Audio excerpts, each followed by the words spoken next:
அத்தியாயம் 11. வேதங்களின் மதிப்பு. வேத்தி இதி வேதக, அதாவது வேதம் என்பது அறிவு. அதாவது வேதங்களிலிருந்து சரியான செயல்பாட்டிற்கான விதிமுறைகளையும் சரியான அறிவு களஞ்சத்தையும் மனிதன் தெரிந்து கொள்ளலாம். பிறப்பிலிருந்து இறப்பு வரை அவன் ஆற்ற வேண்டிய கடமைகளை வேதங்கள் போதிக்கின்றன. வாழ்க்கையின் 4 நிலைகளில் மாணவனாக, கிரகஸ்தனாக, வானப்பிரஸ்தனாக, துறவியாக ஒரு மனிதனுக்கான உரிமைகள், கடமைகள், பொறுப்புகள் முதலியவற்றை வேதங்கள் எடுத்து உரைக்கின்றன. வேதங்கள் கூறும் இதை செய், அதை செய்யாதே என்று அறிவுறுத்தும் விதிகளை விளக்கவும் அவற்றிற்கான காரணத்தை எடுத்து உரைக்கவும் வேதாங்கம், புராணம், காப்பியம் முதலியவை பல காலம் செல்ல செல்ல தோன்றின. ஆகையால் மனிதன் தன் உண்மையான அடையாளத்தை அறிய வேண்டுமாயின் இவ்வாறு பின்னர் எழுதப்பட்ட விரிவாக்க நூல்கள் விளக்குவதாக அமைந்துள்ளதால் அவற்றின் முக்கியத்துவத்தை அவன் அறிந்து கொள்ள வேண்டும். இதனாலேயே முற்காலத்தில் வேதாங்கங்களையும் அவற்றை போன்ற நூல்களையும் வேதங்களை கற்றுக் கொடுக்கும் முன்னர் மாணவருக்கு போதித்தனர். முற்காலத்தில் இருந்த குருகுலங்களில் இந்த வழக்கம் கட்டாயமாக பின்பற்றப்பட்டது. அந்த காலங்களில் பாரதீயர்கள் 14 பாடங்களை கற்றனர். வேதங்கள் மனப்பாடம் செய்யப்பட்டன. இந்த வகையில் வேதங்களை கற்றுத் தேர்ந்தவரை ஜடம், அதாவது அசைவற்றது என வர்ணித்தனர். அவருக்கு ஒன்றும் தெரியாது என்பது அந்த வார்த்தையின் அர்த்தம் அல்ல. அவருக்கு கற்பதற்கு மேலும் ஒன்றும் இல்லாததால் திருப்தி அடைந்து ஒன்றும் செய்யாது இருப்பதாகவே அந்த வார்த்தை எடுத்து கூறுகிறது. வேதங்களை கற்றுவிட்டதால் எல்லா அறிவும் பெற்றவராகி விடுகிறார். இந்த வாழ்விற்கு மதிப்பூட்டுவதற்கு வேதங்களை கற்பது மிக அவசியமாக கருதப்பட்டது. மனித வாழ்வின் மதிப்பீடுகளை தீர்மானிக்க மிக உயர்ந்த அதிகாரம் வேதங்களுக்குள்ளதாக இந்திய கலாச்சாரம் எப்பொழுதுமே முக்கியத்துவம் கொடுத்துள்ளது. வேதங்களில் முதலாவது ரிக்வேதம். அது 10 மண்டலங்கள் அல்லது பிரிவுகளால் ஆனது என வழக்கமாக கருதப்படுகிறது. முதல் 9 பிரிவுகளில் இறைவனை அக்னி, இந்திரன், மாருத், உஷாக்கள் போன்ற பெயர்களில் போற்றி புகழும் பாடல்கள் உள்ளன. சரித்திர ஆய்வுகளை நடத்தும் வித்தகர்கள் இந்த போற்றும் பாடல்கள் எவ்வாறு எழுந்தன என்பது பற்றி சில கருத்துக்களை கூறியுள்ளனர். அந்த காலங்களில் மனிதருள்ளும் பார்க்க அக்னி, அதாவது தீ, வாயு, அதாவது காற்று, மாருத், அதாவது விசையுள்ள காற்று போன்றவையெல்லாம் மிகவும் பலம் வாய்ந்தவை என உணர்ந்தனர். அதனால் அவற்றின் தெய்வீக குணாதிசயங்களை எடுத்து கூறி அவற்றை அமைதிப்படுத்தினர். இரண்டாவது வேதமானது யஜுர்வேதம். இது கிருஷ்ண யஜுர்வேதம், சுக்ல யஜுர்வேதம் என 2 வகைப்படும். இது கங்கை நதியையும் அது பிரவாகம் எடுக்கும் பிரதேசத்தையும் பற்றி கூறுகிறது. உத்தர மீமாம்ச, தத்துவ சிந்தனை, விமர்சனம் ஆகியவற்றின் மூலாதாரம் இது. இது கூறும் காலத்தில் மனிதர்கள் வளமுள்ள பிரதேசங்களை காடுகளிலிருந்து பிரித்து அடையாளம் கண்டு கிராமங்களில் வசிக்க ஆரம்பித்திருந்தனர். யஜுர்வேதமாக சில பகுதிகளை பிரிப்பதற்கு முக்கியமான ஒரு காரணம் உண்டு. ஆரண்யங்கள் அல்லது காடு சம்பந்தப்பட்ட பகுதிகள் என்று 7 பிரிவுகள் யஜுர்வேதத்தில் உண்டு. காட்டின் அமைதியிலும் தனிமையிலுமே அனுஷ்டிக்கக்கூடிய ஆன்மீக பயிற்சிகள், கட்டுப்பாடுகளை இவற்றில் காணலாம். மூன்றாவது வேதம் சாமவேதம். இதில் ரிக் வேதத்தில் உள்ள பல போற்றும் பாடல்கள், அதாவது ரிக்குகள் திரும்பவும் கூறப்பட்டுள்ளன. அவற்றுடன் ஸ்வரங்களும் கொடுக்கப்பட்டிருப்பதால் அவற்றை வேத சடங்குகள், விஸ்தாரமான கிரியைகள், முதலியவற்றை புரியும்போது பாடக்கூடியதாக உள்ளன. அதனால் சாமவேதம் என்பது முக்கியமான ஸ்வரங்கள் அமைந்திருப்பது. சிந்து நதிக்கரையில் ரிக்வேத ஆரியர்கள் வாழ்ந்தனர். யஜுர்வேதத்தில் அறியும்போது அவர்கள் கங்கை கரைகளிலே வசித்து வந்தனர். சாமவேத பாடல்கள் கூட அதே காலத்தைய காட்சிகளாக உள்ளன. ஆனால் பாரதத்தின் நடுப்பகுதியில் கூட மக்கள் வசிக்க ஆரம்பித்து விட்டதாக தெரிகிறது. அதனுடைய சங்கீத தன்மையை குறிப்பிடும் வகையில் சாமவேதம் கானவேதம் என்று அழைக்கப்படுகின்றது. சாமவேதத்தில் குறிப்பிட்ட பாணிகளிலிருந்து எல்லா வகை சங்கீத பாணிகளும் ஆக்கப்பட்டவையே. ஸ்வரங்கள், துவனிகள் அனைத்தும் அந்த வேதத்தினுள் அடங்கியவையே. நான்காவது அதர்வண அல்லது அதர்வ வேதம். பல்வேறு வகைகளில் பலர் அதனை வர்ணித்துள்ளனர். சிலர் அது வேதம் அல்ல என்று கூட கூறியுள்ளனர்.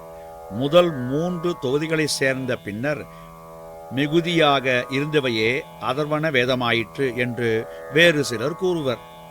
மற்ற வேதங்களில் தெய்வங்களின் சக்தி, மர்மம் போன்றவை வர்ணிக்கப்பட்டுள்ளன. ஆனால் இந்த வேதத்திலோ மனிதன் தன் முயற்சியால், சில பயிற்சிகளால் சில சக்திகளையும் மர்மங்களையும் பெறலாம் என கூறப்பட்டுள்ளன. இதுவே அதன் சிறப்பு. ஹதயோகம், திஸ்கரணி வித்யா, அஷ்டயோகம் முதலியவை இந்த யோகம் மூலமே மனிதனுக்கு கிடைக்கப்பெற்றன. ஆயினும் இறைவன் அருளை பெற்றுவிட்டால் கிடைக்க முடியாத திறமைகள் கூட மனிதனால் அடைய முடியும். சுருங்க கூறப்போனால் வேதங்கள் மனிதனுக்கு மிகவும் முக்கியமானவை. அறிவின் விஸ்தாரம் முழுவதும் அவற்றில் அடக்கம். அவையே பாரதிய கலாச்சாரத்தின் மூலாதாரமும் ஊற்றும் ஆகும். காணக் கிடைத்த காட்சிகள், தெய்வீக அனுபவங்கள் ஆகியவற்றை பதிவு செய்வதையே வேதங்கள். அவற்றின் மூலாதாரம் ஏதோ ஒரு தனிப்பட்ட மனிதர் அல்ல, இறைவனின் உள்ளமைந்த கிருபையால் அவை இறைவனாலேயே வெளிப்படுத்தப்பட்டன. குருவிடமிருந்து சிஷ்யருக்கென ஒழுங்கான தொடர்ச்சியாக அது போதிக்கப்பட்டு வந்ததினால் வேத பாரம்பரியமானது புனிதமாக மாசு மறுவற்று இன்றும் பாதுகாக்கப்பட்டு திகழ்கின்றது. அது ஒரு காலத்துடன் பிணைக்கப்படாது காலங்காலமாக இருந்து வந்ததாலும், எழுத்தாசிரியர் ஒருவராலும் எழுதப்படாத காரணத்தினாலும் அனைவராலும் ஏற்றுக்கொள்ளும் தகுதியும் மதிப்பும் உள்ளது.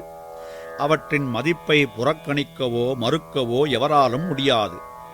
அவற்றினுள் அமைந்துள்ள பொருள் அடக்கத்தின் எத்தனை வேறுபாடுகள் இருந்தாலும் 4 வேதங்களிலும் உள்ள போதனையின் சாரமானது ஒன்றே என்று அனைத்து விமர்சகர்களும் ஒருமித்த கருத்தே கூறியிருக்கின்றனர். சடங்குகள், வழிபாட்டு விதங்கள், ஆராய்வின் முடிவுகள் அடங்கிய பிரிவுகள் மனிதனை தர்மம், அர்த்த அதாவது செல்வம், காம அதாவது புலன் உலகில் உள்ள பொருட்கள் மேல் ஆசை, மோட்சம் முதலிய குறிக்கோள்களை அடைய உதவுகின்றன. வேதங்களை புரிந்து அவற்றில் பாண்டியத்துவம் அடைவது மிகவும் சிரமமானதினால் ஸ்ருதி பாடங்களை விளக்கும் ஸ்மிருதி இலக்கியங்கள் மிகுந்த அளவில் பல்கிப் பெருகி வளர்ந்துள்ளன. அவையாவன புராணங்கள், இதிகாசங்கள், சரித்திர சம்பவங்கள், கற்பனையான நிகழ்வுகள் முதலியவற்றிலிருந்து எதிர்காலத்தை கணிக்கவல்ல தீர்க்க தரிசிகள் இவற்றை உருவாக்கினர். கர்மமும் ஞானமும் காரணமும் விளைவும் என ஒன்றோடொன்று தொடர்புடையவை. அதனால் செயல்பாட்டை முக்கியமாக அழுத்தமாக கூறிய ஸ்ருதியிலிருந்து கர்மம் பற்றிய பிரிவுகளின் மூலம் உண்மை பற்றிய புதிய கோணங்கள் கண்டுபிடிக்கப்பட்டு எல்லாவற்றிற்கும் மேலான இறைவன் பற்றிய கருத்துக்கள் தெளிவாக்கப்பட்டன. அதேபோல ஞான மார்க்கத்தில் சென்று ஆன்மீக விசாரணை செய்தவர் கண்டுபிடித்த இறைவனை பற்றிய தெளிவுமிக்க கருத்துக்கள் செயல்பாட்டிற்கு மிகுந்த அர்த்தத்தையும் உயரிய நோக்கத்தையும் அளித்தன. கர்மம் செய்வதால் ஏற்படும் நலன் தெய்வ நம்பிக்கையை பொறுத்தது. ஞானத்தின் மூலம் பெற்ற இறைவனை பற்றிய விழிப்பு உணர்வின் அளவை பொறுத்ததே கர்மம் செய்வதில் உள்ள நம்பிக்கை. ஒருவர் நற்காரியங்களில் ஈடுபடுவதற்கு ஞானம் பெற்றிருப்பது மிக்க அவசியமானது. அந்த ஞானமோ வேதங்களிலிருந்து தான் கிடைக்கப் பெற்றது. வேத போதனைகளை ஆதாரமாக பெற்றதே அந்த ஞானம். உண்மையில் பார்க்கப் போனால் தர்மத்தை பயிற்சி செய்தலே கர்மம். ஆன்மீக பயணத்தின் போது அதை செய்ய வேண்டும். எதை ஒதுக்க வேண்டும் என்று வழி காட்டுபவை உபநிஷதங்கள். அவை அன்னையை கடவுளாக, தந்தையை கடவுளாக, குருவை கடவுளாக, விருந்தினரை கடவுளாக மதிக்கும்படி வழிகாட்டி சத்தியத்தை புறக்கணிக்கலாகாது என எச்சரிக்கின்றன. தர்மத்தை புறக்கணிக்க கூடாது. ஆகையால் நேர்மறையான போதனைகள் தவிர எதை செய்யக்கூடாது என்ற எதிர்மறை போதனைகளும் உள்ளன. வேறு எதனையும் பின்பற்றாது இவற்றையே பின்பற்றுங்கள். நல்ல தன்மையில் முன்னேற்றமடைய எதெல்லாம் உதவுகிறதோ அதை ஏற்றுக்கொள்ளுங்கள். மீதி ஆலோசனையை புறக்கணியுங்கள் என்று உபநிஷதங்கள் கற்றுக் கொடுக்கின்றன. முந்தைய நூற்றாண்டுகளில் மன்னவனே ஆசிரமங்களில் உபநிஷத முனிவர்களின் காலடியிலே அமர்ந்து கற்றுக்கொண்டான். வேத களஞ்சியங்களாக திகழ்ந்த கல்வி மையங்களுக்கு நிதி உதவியை மிகவும் தாராளமாக வழங்கி மற்றவரும் கல்வி கற்க உதவினான். மன்னவன் எப்படியோ குடிமக்களும் அப்படியே.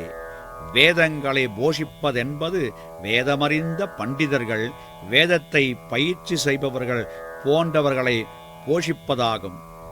தற்காலத்தில் கல்வியின் மற்ற பிரிவுகளின் பாண்டியத்தை கௌரவித்து ஊக்கமளிக்கின்றனர். வேத பண்டிதர்களுக்கு அத்தகைய ஊதியமோ கௌரவமோ அளிக்கப்படுவதில்லை. இது மிக முக்கியமாக கவனிக்கப்பட வேண்டிய அம்சம். தர்மோ ரட்சதி ரட்சிதா. தர்மம் தன்னை காப்பாற்றுபவரை காப்பாற்றுகிறது என்று ஸ்ருதி கூறுகிறது. தர்மத்தின் மூலாதாரங்களை போஷிக்க மக்கள் முன் வருவாராகின் அந்த நல்ல செயலே அதை செய்பவரை போஷிக்கும். மிகவும் ஏழ்மைத்தனத்தில் உள்ளவர்களே இப்போது வேதத்தை கற்பதாக உள்ளது. இப்படிப்பட்ட சூழ்நிலையை மக்கள் ஒத்துக்கொண்டு விட்டனர்.